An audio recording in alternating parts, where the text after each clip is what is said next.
राधे राधे मित्रों, स्वागत है आपका हमारे YouTube चैनल सनातन दिव्य ज्ञान में।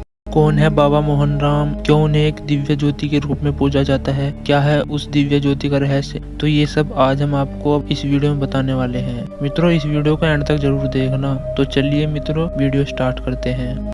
बाबा मोहन राम कलयुग में भगवान श्री कृष्ण के दूसरे अवतार हैं। बाबा मोहन राम एक भारतीय आध्यात्मिक गुरु है जिन्हें उनके भक्त भगवान श्री कृष्ण के रूप में मानते हैं। ऐसा माना जाता है बाबा मोहन राम के पास चमत्कारिक शक्तियां हैं जिनका इस्तेमाल वे अपने भक्तों के कल्याण के लिए करते हैं। उनके सर के चारों ओर एक सोने की अंगूठी है जिसके सामने एक मोर पंख लगा हुआ है। बाबा मोहन राम रुद्राक्ष की माला भी पहनते हैं। बाबा मोहन राम नीले घोड़े पर सवार होते हैं, इसलिए उनको नीले घोड़े के नाम से भी जाना जाता है।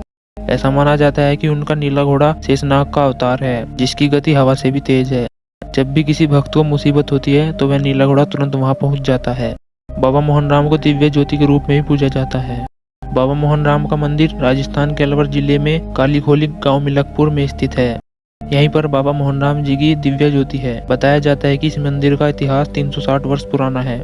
कालीखोली वह जगह है जहाँ बाबा मोहन राम वास करते हैं। बाबा मोहन राम एक ऐसी शक्ति है कि अगर किसी के पास प्रेत बाधा है और बाबा मोहन राम के दरबार में वह चली गई और बाबा मोहन राम की सवारी उस समय आ रही हो या जहां बाबा मोहन राम के सिद्धपीठ स्थान है वहां चली जाए तो बाबा मोहन राम उस प्रेत बाधा को ऐसे गुम कर देते हैं कि उस परिवार में वो जो नकारात्मक ऊर्जा है या प्रेत बाधा है वो दोबारा कभी नहीं झांकती। अभी ये बाबा जाने की उस शक्ति के साथ बाबा क्या करते हैं, उस प्रेत बाधा को कहाँ बांधते हैं वो बाबा जाने, पर उस व्यक्ति को फिर प्रेत बाधा नहीं होती है। बाबा मोहन राम के अनन्य भक्त थे गुरु नेतराम जी। गुरु नेतराम जी बाबा मोहन राम के अनन्य भक्त थे जिनका मंदिर गांव मिलकपुर में है। और बाबा जब किसी के शरीर पर सवार आते हैं तो भी बाबा सबसे पहले अपने भक्त को ही आगे रखते हैं कि गांव मिलकपुर में मेरा भक्त गुरु नेतराम है, उनके मंदिर में उनको स्नान कराइए, उसके बाद मुझे स्नान कराइए। सबसे दिव्य बात यह है कि जहाँ बाबा समाये थे वहाँ बाबा की कोई मूर्ति नहीं है। जहाँ मंदिर है वहाँ बाबा की दिव्य ज्योति के ही दर्शन माने जाते हैं। बाबा मोहन राम की प्रतिमा से पहले दिव्य ज्योति के दर्शन होते हैं। ज्योति का महत्व बाबा की पूजा में सबसे ज्यादा है। बाबा मोहन राम जी की जो सेवा है वह बालाजी महाराज की तरह है। बाबा मोहन राम पूर्ण रूप से सात्विक देवता है। बाबा मोहन राम ने जब अवतार लिया था तो सबसे पहले उन्होंने एक नंदू भगत को दर्शन दिए थे जो एक चरवाहा था जो कि गाँव मिलकपुर की पहाड़ियों में गायों को चराया करता था और वहाँ पर बैठकर वो हरि नाम का गुणगान किया करता था। नंदू भगत की गाय जो पहाड़ थे मिलकपुर के वहां चरने जाया करती थी और 3 साल तक एक चीज वो देख रहा था, लगातार एक गाय आती है ऊपर से और मेरी गायों के साथ चरती है, उसके बाद फिर ऊपर चली जाती है। नंदू भगत को 3 साल हो गए इस तरीके से देखते हुए। तो एक दिन नंदू भगत ने सोचा कि किसकी गाय है, कहाँ से आती है। नंदू भगत इस रहस्य को जानने के लिए आगे बढ़ता है तो वह अपनी गायों को गाँव की तरफ हाँक देता है और उस गाय के पीछे पीछे चल देता है और वह देखता है कि वो गाय ऊपर जाकर एक गुफा के अंदर चली गई है।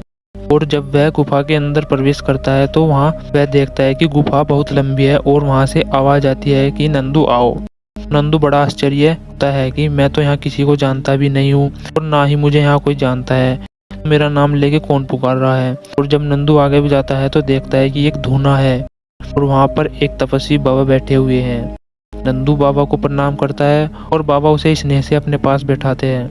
जब नंदू उनसे पूछता है कि आप कौन हैं और मेरा नाम कैसे जानते हैं तो बाबा मोहन राम अपना परिचय देते हैं कि मैं कलयुग में कृष्ण अवतार हूँ, मोहन राम मेरा नाम है और तुमने मेरी गायों को 3 साल तक चराया है तो तुम्हारी चरवाही बनती है, तो बताओ इसके बदले तुम्हें क्या चाहिए।